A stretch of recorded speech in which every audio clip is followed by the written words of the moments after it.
अस्सलाम वालेकुम everyone, this is Ali Raza Malik और आज हम मौजूद हैं Aptech flagship take podcast hashtag में कि जहां हम ऐसे अलमनाई को जो है फीचर करते हैं कि जिन लोगों ने अपनी मेहनत, स्किल्स और डेडिकेशन के साथ ख़ुद को ग्लोबली मनवाया हो। और हमारे साथ मौजूद हैं ऐसे ही एक स्टार अलमनाई कि जिन्होंने विजनरी जो है मार्केटर हैं और 2017 के अंदर अपना मार्केटिंग करियर स्टार्ट किया और एपटेक एनालॉग जैसी कंपनीज़ के साथ उन्होंने अपनी आरओआई ड्राइविंग जो है कंटिन्यू की है और अब इस वक्त ग्लोबली अपने फ़राइज़ सर अंजाम दे रहे हैं। और एक global firm, US based firm जिसका नाम है सेंट्रिक टेक, कि जहां पर ये as a CMO chief marketing officer अपने फ़राइज़ सर अंजाम दे रहे हैं। Let's welcome to Syed Umais. अस्सलाम वालेकुम उमैस। वालेकुम अस्सलाम। कैसे उमैस हैं खैरियत से हैं आप? अल्हम्दुलिल्लाह, आप कैसे हैं? अल्हम्दुलिल्लाह। उमैस, सबसे पहले तो मैं ये पूछना चाहूँगा कि जो आपकी जो जर्नी है 2017 के अंदर पाकिस्तान के अंदर एक फ़र्म के साथ आपने अपना स्टार्ट किया कैरियर और आज एक यूएस बेस्ड फ़र्म के साथ आप अपने फ़राइज़ सर अंजाम दे रहे हैं, वो भी CMO की पोजीशन के ऊपर। तो इस जर्नी के बारे में कुछ बताएं। Well, I started my journey in 2017, the professional journey. So Aptech से कर रहे थे उस टाइम पे भी फ्रीलांस से कुछ प्रोजेक्ट्स वगैरह स्टार्ट करे हुए थे। एपटेक ने इतना इनेबल करा हुआ था कि प्रोजेक्ट्स वगैरह पे काम कर रहे थे। तो 2017 में प्रॉपर एक प्रोफेशनल जर्नी स्टार्ट करिए और मल्टीपल फर्म्स के अंदर काम करा। इंटरसिस जैसी कंपनीज के साथ काम करा, एनालॉग जैसी कंपनीज के साथ काम करा। लास्ट 3 years बैक सेंटीटेक के साथ काम करने की अपॉर्चुनिटी मिली।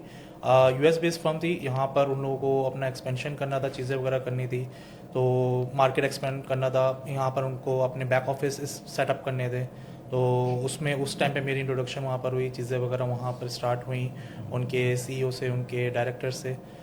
उसके बाद फिर वहाँ से स्टार्ट करा। लास्ट 2 years बैक हमने दुबई मूव कर लिया था क्योंकि ओके। डायरेक्टली US में थोड़ा टफ है अभी उनको, मुझे मूव करना था। लेकिन दुबई के अंदर इजी था, इजीली वहाँ पर मूव हो गए। वहाँ से पूरे ऑपरेशंस वगैरह देखते हैं, पूरे मार्केटिंग के ऑपरेशंस। टैग हमारा यहीं पर है, जो ओके। डेवलपमेंट हाउस है वो यहीं से मैनेज हो रहा है, जिनको मैंने अभी यहाँ पर इनेबल करा हुआ है। बाकी ऑलराइट। जो मार्केटिंग डिपार्टमेंट है, बाकी जो चीज़ें हैं वो दुबई से मैनेज हो रही होती हैं और US से मेन मैनेज हो रही होती हैं, सेल्स वगैरह। Okay, good. उमेश, मुझे ये और बताएं एक बात कि ये जो आपका कैरियर रहा है इसमें हडल्स क्या क्या आई हैं आपको? ये क्योंकि देखिए बेंगा पाकिस्तानी, हम पाकिस्तान में रहते हुए एक US फर्म तक पहुंचना, ठीक है, तो इस चीज़ में क्या क्या हडल्स आई हैं और क्या क्या प्रॉब्लम्स आपको पेश आई हैं? हर्डल्स तो काफ़ी आई भी हैं और उनको फेस भी करा है अल्हम्दुलिल्लाह, उनको रिजॉल्व भी करा है। बहुत सारी चीज़ें हैं, कुछ पॉलिसीज़ की, गवर्नमेंट की पॉलिसीज़ के रिलेटेड भी हैं, कुछ इंटरनेट के इश्यूज़, इस टाइप के इश्यूज़ भी जो रहे हैं, जो कि चल रहे होते हैं। वो फिर हमने उनको किस तरीके से बाकी चीज़ों को ओवर करना। बाकी जो टैग हमारे पास काफ़ी अच्छी रिसोर्सेज है पाकिस्तान के अंदर। बिल्कुल ऐसा ही बहुत है। अच्छे बहुत अच्छे कॉस्टिंग के अंदर हमें रिसोर्स मिलती हैं और मैं तो हम सबको इंकरेज करते हैं कि अपना जो टैग बेस है वो पाकिस्तान के अंदर करें, क्योंकि अभी पूरे मार्केट के अंदर, पूरे ग्लोबल के अंदर, पहले सिर्फ इंडिया के अंदर, अब यहाँ पे पाकिस्तान की ज़्यादा अपॉर्चुनिटी है, क्योंकि यहाँ पर रेट सबसे अच्छे हैं, फ्रीलांसर्स काफ़ी ज़्यादा अवेलेबल, बहुत स्किल्स फ्रीलांसर्स अवेलेबल हैं, बहुत बड़े ऐसा बड़े ही है। इंस्टीट्यूट्स आए हुए हैं जो कर रहे हैं। एपटेक ने काफ़ी बड़ा इसमें रोल प्ले करा है। बिल्कुल। काफ़ी ज़्यादा इंस्टीट्यूट्स हैं, इनके काफ़ी ज़्यादा स्टूडेंट्स हमारे साथ काम कर रहे हैं और हमने उनको, वो भी बहुत अच्छी अच्छी पोजीशंस पर हैं सारे।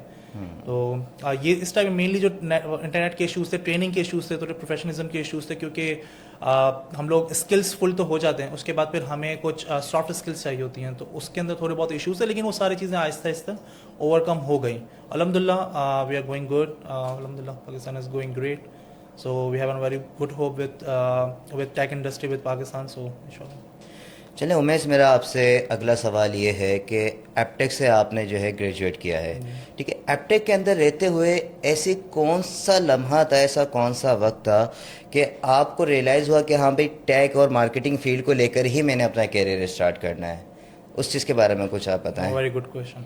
सो एपटेक उस टाइम पे सिर्फ ओनली उस स्टार्ट कर रहा था डिजिटल मार्केटिंग। जिस टाइम मैं पास आउट हो रहा था उस टाइम पे डिजिटल मार्केटिंग के बैचेस स्टार्ट हो रहे थे।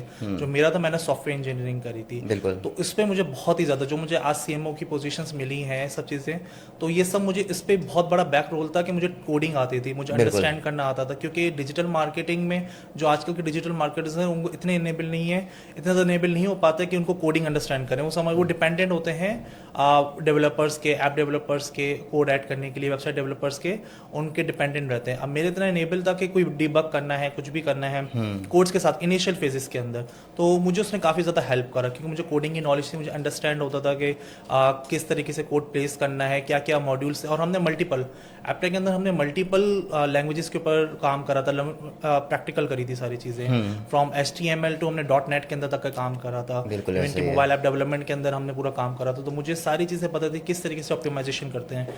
डिजिटल मार्केटिंग की फील्ड के अंदर ऑप्टिमाइजेशन इज़ द की।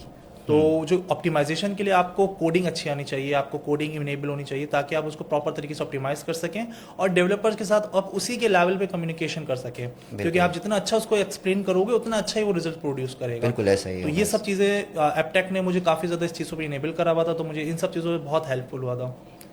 ठीक है उमेश, नेक्स्ट ये कि दुबई से जो है ना अपने मार्केटिंग स्ट्रेटजीज को रन करना और पाकिस्तान में बैठ के रन करने में कितना फ़र्क है, कितना डिफरेंस है?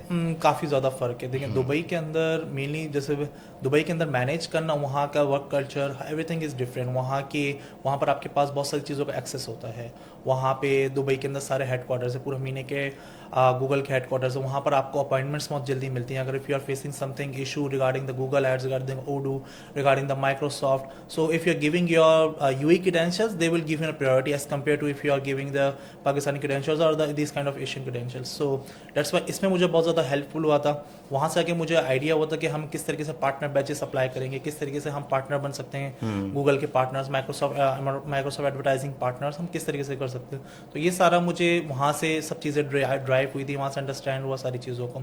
यहाँ पर भी मेरी टीम है, यहाँ पर भी मार्केटिंग के हमने SEOs वगैरह यहाँ पर ही हायर करे हुए हैं, यहाँ से भी काम हो रहा है, वहाँ से भी। मेनली जो हेड पूरे जो हमारा लीडरशिप है वो दुबई बेस्ड है, और बैक ऑफिस हमने यहाँ पर रखा हुआ, तो उसमें बैक लिंकर्स हैं, kind of SEO content writers हैं, this type of employees we are carrying here. Okay. अच्छा उमेश, एप्टेक के जो करंट स्टूडेंट्स हैं उनके लिए कोई ऐसी 3 प्रैक्टिकल टिप्स जो आप उन्हें बताना चाहें उनके कैरियर पाथ के लिए, कि किस तरह वो अपने कैरियर को आगे लेके जा सकते हैं, क्योंकि आप भी एक एप्टेक के स्टूडेंट रहे हैं, ठीक है, और यहीं से आपने अपना कैरियर का आगाज़ किया, तो कोई ऐसी 3 टिप्स? एपटेक के जो एग्जिस्टिंग स्टूडेंट हैं उनको तो ये है कि वो प्रॉपर फोकस होके स्पेसिफिक, क्योंकि एपटेक के अंदर हमें मल्टीपल चीज़ें पढ़ाई जा रही है, बिल्कुल ऐसा ही है, और हमें मल्टीपल चीज़ों का एक्सपोजर मिल रहा होता है। बिल्कुल। तो उसमें हमें कोई एक चीज़ में सिर्फ पढ़ना हमें सारा है, हमें स्पेसिफिक किसी एक लैंग्वेज के ऊपर होना है, कि ये नहीं हो सकता उस टाइम पे हमारा भी ये माइंडसेट बना होता नहीं हम लोग मोबाइल ऐप डेवलपमेंट करेंगे, वेबसाइट भी डिज़ाइन कर लेंगे, वो भी कर सकते हैं, लेकिन स्पेशलाइजेशन हमें किसी एक चीज़ में होनी चाहिए होगी। तो अगर आप other you are going for the mobile app development, so you need to go for the Flutter और समथिंग और .NET व्हाटएवर, तो आपको एक स्पेसिफिक, क्योंकि मार्केट के अंदर एक स्पेशलाइजेशन की रिक्वायरमेंट होती है। They are not looking for who can design the mobile और the web at the same time. So एक चीज़ में स्पेशलाइजेशन करें, पढ़ें सारी चीज़ें, ताकि आपको नॉलेज हो at any level you can switch is any, may be sometimes you are looking for an mobile app development, you are mobile app development giving you a kick, so you can go over there, you can pursue with that. But आपको web development का भी शौक है, ये चीज़ें हैं, तो आप कभी भी स्विच कर सकते हैं, नॉलेज आप सारी लें, लेकिन एक में किसी एक स्पेसिफिक उसमें स्पेशलाइजेशन करें। सेकंड मैं ये बताना चाहूँगा कि जो फैकल्टी वहाँ की एक्सलेंट फैकल्टी है। अगर आप वो किसी यूनिवर्सिटी के अंदर है, किसी भी इंस्टीट्यूट के अंदर है, लाजमी वहाँ पे जो एपटेक की क्लासेस हैं वो लाजमी अटेंड करें, क्योंकि every class will give you an extra mile in your university level as well.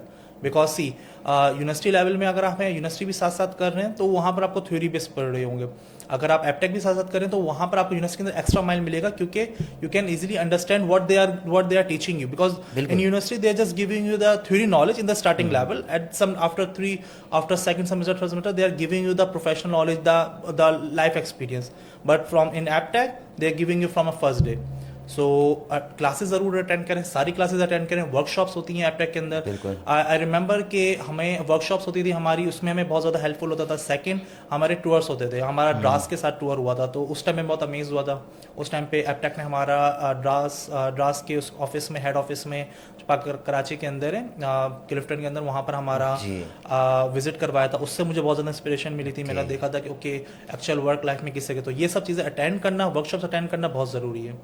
ठीक है उमेश, आज के डिजिटल वर्ल्ड के अंदर ऐसे कौन से ट्रेंड चल रहे हैं जो सबसे ज़्यादा इम्पैक्टफुल हैं, स्पेशली US और UAE मार्केटिंग बेस्ड?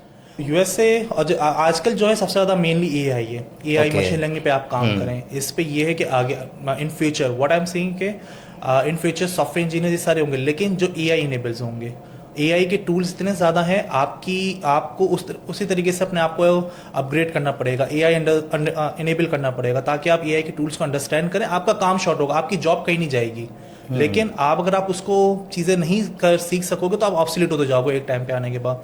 तो जो एआई के टूल्स आ रहे हैं उनको प्रॉपर तरीके से अंडरस्टैंड करें कि वो किस तरीके से यूज़ कर सकते हैं, वो आपको बहुत हेल्प करेंगी आपका काम मिनिमाइज करने में, आपका काम सॉल्व करने में। बहुत सारे जैसे सिंपल एग्जाम्पल डीप सीक है, चैट जीपीटी, ये सब आपके बहुत हेल्प करती हैं चीज़ों के अंदर।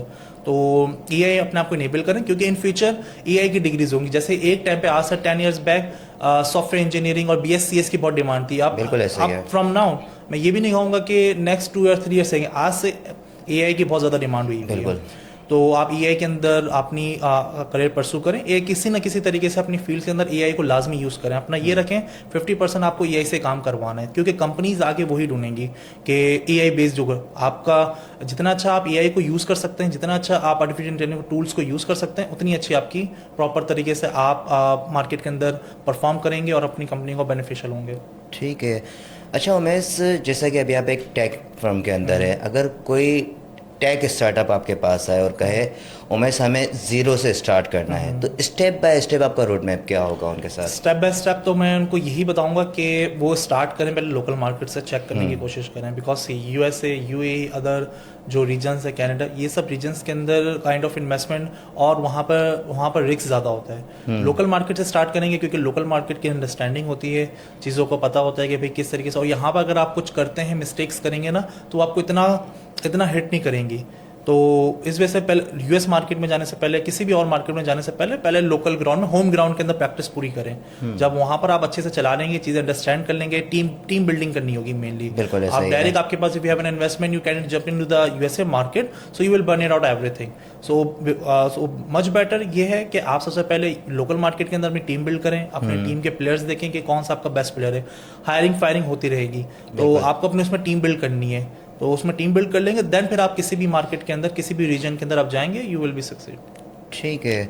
अच्छा उमेश, एक और क्वेश्चन कि हमारे पास performance marketing versus brand marketing, इन दोनों के बीच के बैलेंस को किस तरह अचीव करते हैं आप? परफॉर्मेंस मार्केटिंग टोटली डिपेंड कर रही होती है परफॉर्मेंस। देखिए स्टार्टिंग में हम लोगों को एज अ मार्केटर हमें परफॉर्मेंस पे जाना पड़ता है। अगर कोई ब्रांड, कोई भी कंपनी लोग देख रही है कि उसको रैपिड ग्रोथ चाहिए, तो हमें परफॉर्मेंस से स्टार्ट करना होगा, परफॉर्मेंस मार्केटिंग से स्टार्ट करनी होगी, क्योंकि वो आपको क्विक रिजल्ट देता है। साइड बाय साइड हमें ब्रांडिंग पर भी काम करना है, क्योंकि लॉन्गर रन के अंदर हमें ब्रांडिंग बेनिफिशियल। बिल्कुल ऐसा ही है। आप आजकल पर्सनल ब्रांडिंग का आ गया है टाइम, जैसे इलॉन मस्क है, इस तरीके की आप देखेंगे ये लोग बहुत पहले बिलियनर्स जो होते थे वो बड़े शाय होते थे, वो कैमरे के सामने नहीं आते थे, डिस्कस नहीं करते थे, अपने आप को डिस्क्लोज नहीं करते थे। लेकिन इलॉन मस्क हमारे पे सबसे बड़ी एग्जाम्पल है कि किस तरीके से आके वो अपने प्रोडक्ट्स को डिस्प्ले करता है, और उसको वो जिस कंपनी को अक्वायर करता है उस कंपनी की नेटवर्थ कितनी हो जाती है, उस कंपनी के स्टॉक्स की प्राइस कहाँ पे चली जाती है। तो ये सिर्फ और सिर्फ पर्सनल ब्रांडिंग के थ्रू हुआ है।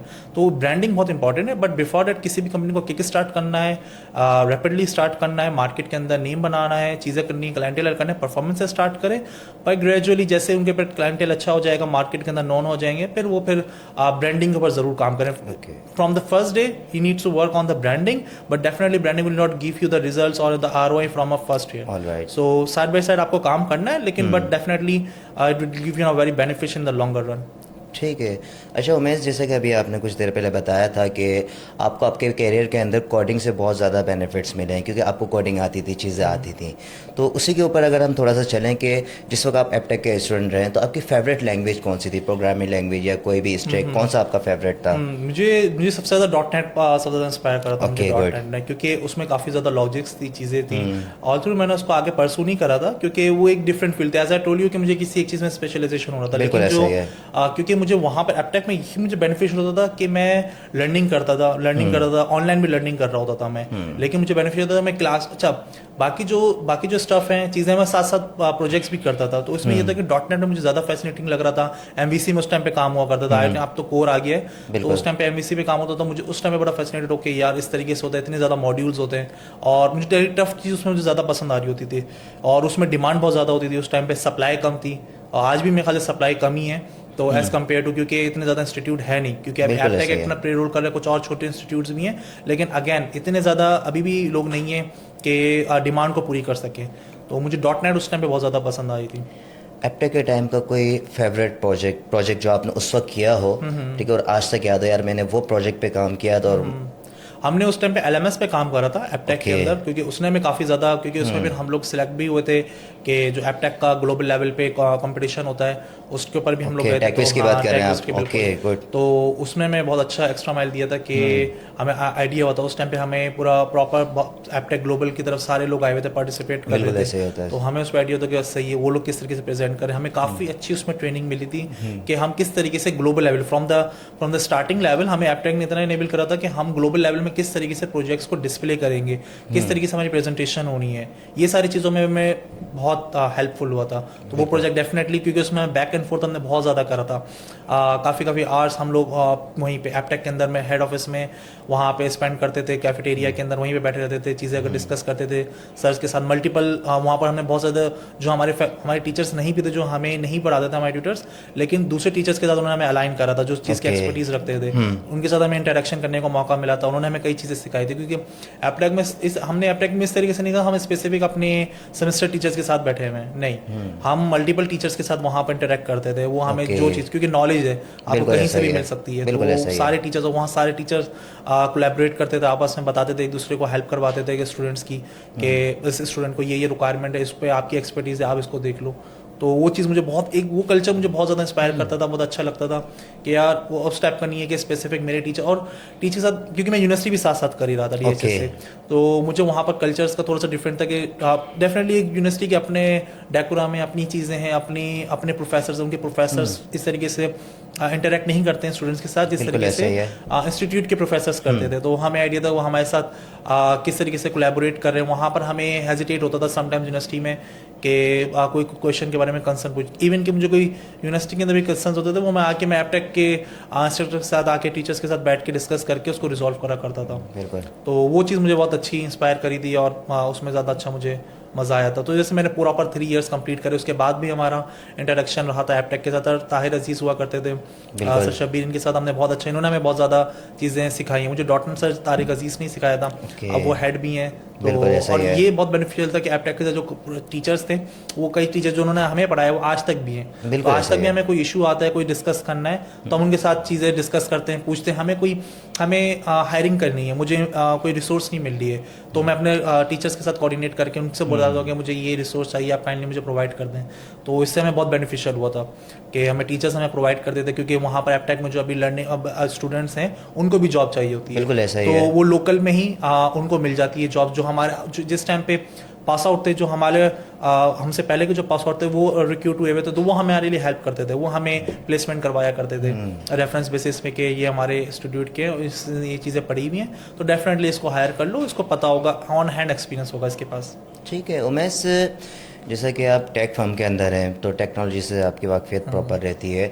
इस वक्त मुझे टॉप 3 टेक स्टैक्स बताएं जिनमें मार्केट के अंदर जॉब्स भी बहुत ज़्यादा हैं, डिमांडिंग भी हैं, और एपटेक के स्टूडेंट्स को लाजमी उन पे जो है ग्रिप करना चाहिए। कोई भी ऐसी 3 टॉप 3 में एक पाइथन है, सबसे पहले आप पाइथन के साथ आप जाएं। स्टिल अभी डॉट नेट के अंदर जावा का, डॉट नेट के अंदर बहुत काम है, बहुत ज़्यादा रिक्वायरमेंट्स है, क्योंकि जो बड़ी बड़ी एप्लीकेशंस हैं वो उसके अंदर, और अभी जावा काइंड ऑफ के अभी वो उतना यूज़ नहीं, लेकिन अभी भी जो बड़ी फर्म्स हैं, जैसे आप किसी गवर्नमेंट लेवल के ऊपर काम कर रहे हैं, किसी गवर्नमेंट प्रोजेक्ट के साथ कर रहे हैं, तो वो सारे जावा के ऊपर बिल्ड हुई हुई है, और वो जावा के अंदर ही उस अभी तक रहेंगी, आने वाले 10 ईयर्स भी वो जावा के ऊपर ही उनका बेस बना रहेगा। तो आप उस जावा के अंदर भी काम करें, जावा भी आपको अच्छी रिक्रूटमेंट देगी। जावा कॉल थ्रू बहुत ज़्यादा स्टूडेंट्स हैं, बहुत ज़्यादा रिसोर्सेज हैं, लेकिन स्टिल डिमांड भी उसी हिसाब से है। तो डॉट नेट, जावा के ऊपर काम करें, डॉट नेट टेक्नोलॉजीज़ के ऊपर काम करें, फ्लटर्स के ऊपर, इन सब के ऊपर भी काम कर सकते हैं, फ्लटर है, रिएक्ट जेएस है, इन सब के ऊपर भी। और पाइथन सबसे बेस्ट है, क्योंकि Python I will rank on the first number, second पे आप डॉट नेट की उस पर काम करें, डॉट नेट बैकएंड पे, और थर्ड पे आप रिएक्ट पे चले जाएं, रिएक्ट जेएस पे चले जाएं, या फ्लटर, इन सब पे चले जाएं, यानी क्रॉस प्लेटफॉर्म के साइड पे हम चले जाएं। ठीक है उमेश, एक लास्ट क्वेश्चन मैं आपसे पूछना चाहूँगा कि आपका जो अर्ली स्टेज था आपके करियर का, उस वक्त कौन सी ऐसी प्रैक्टिकल मिस्टेक्स या कौन सी ऐसी चीज़ थी या कौन सी ऐसी चीज़ आपने सीखी थी जो आज तक अप्लाई करते हैं अपने करियर के अंदर? उस टाइम पे जो आज तक अगर मैं टू बी ऑनेस्ट को बताऊं कि हमें हमेशा ने डिसिप्लिन बहुत सिखाया था कि डिसिप्लिन हमें और लाइफ में डिसिप्लिन बहुत ज़रूरी है। बिल्कुल ऐसा ही है। तो आपको डिसिप्लिन हमें उस टाइम पे होना सिखाया था, क्योंकि हम लोग स्कूल से ग्रेजुएट स्कूल से उसके बाद फिर कॉलेजेस से पढ़े थे, गवर्नमेंट कॉलेजेस से हम लोगों ने करा था, तो वहाँ पर डिसिप्लिन चीज़ नहीं होती थी। बिल्कुल।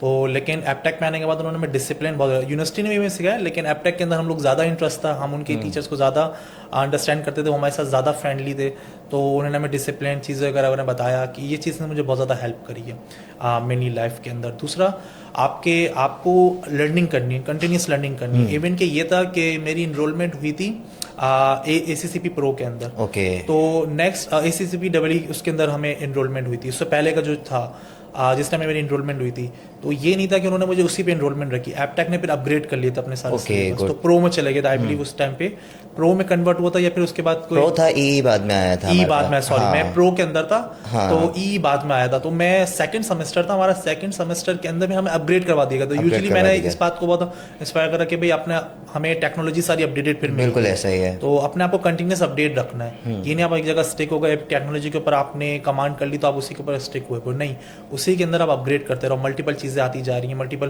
क्योंकि वन टाइम के बाद कोडिंग आपसे जो जूनियर है वो आपसे अच्छा की कोडिंग करेगा, लेकिन आपको मैनेजमेंट पे जाना है, आपको प्रोजेक्ट मैनेजमेंट में जाना है, क्योंकि जो आज प्रोजेक्ट जो कोडर्स हैं उनको एक टाइम पे प्रोजेक्ट्स मैनेज करने हैं पूरे। तो अपने आप को अपग्रेड करते रहे, मल्टीपल टेक्नोलॉजीज के बारे में अंडरस्टैंडिंग लेते रहे, मल्टीपल टेक्नोलॉजी के बारे में अंडरस्टैंडिंग लेते। तो ये हमें एपटेक ने बहुत अच्छा सिखाया था कि किस तरीके से अडेप्ट करना है सेमेस्टर टू सेमेस्टर। उन्होंने हमें सिखाया था कि कोडिंग किस तरीके से स्विच करनी है, पुराने जो सिलेबस है उसको किस तरीके से रिकॉल रखना है। तो ये दो चीज़ें मुझे काफ़ी अच्छी एपटेक ने सिखाई थी।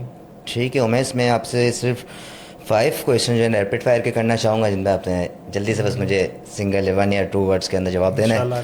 सबसे पहला कि कोई भी one marketing tool you use daily? SEMrush, good. One skill every marketer must learn in 2025? AI, how to enable AI. Okay. One mentor or personal inspiration? Sunny Ali, good. One advice for AppTech students? Always learning. Good. One memory from your AppTech days that still inspired you? mainly project based, और या always इसमें rapid fire इस पे तो मैं यानी detail में जवाब देंगे डिटेल में, लेकिन मैं इसमें यही है कि प्रोजेक्ट्स पे फोकस रखें बस। ओके, चलें, बहुत शुक्रिया उमेश आपके कीमती वक्त का। और एवरीवन इस वक्त हमारे साथ मौजूद थे। उमेश और आप तमाम की तरफ से भी मैं इनका शुक्रिया अदा करना चाहूँगा, क्योंकि जो एपटेक के स्टूडेंट्स हैं उनके लिए भी इन्होंने बहुत ही बेहतरीन सी एडवाइजेस हमें दी हैं यहाँ पर। और उम्मीद करता हूँ कि जो स्टूडेंट्स अपना करियर अभी अर्ली फेज़ के ऊपर हैं वो इनसे बहुत कुछ इंस्पायर करेंगे, सीखेंगे, और इंशाल्लाह इसी तरह हम आप लोगों से मिलते रहेंगे मज़ीद स्टार अलुमनाई के साथ। जब तक के लिए अल्लाह हाफ़िज़।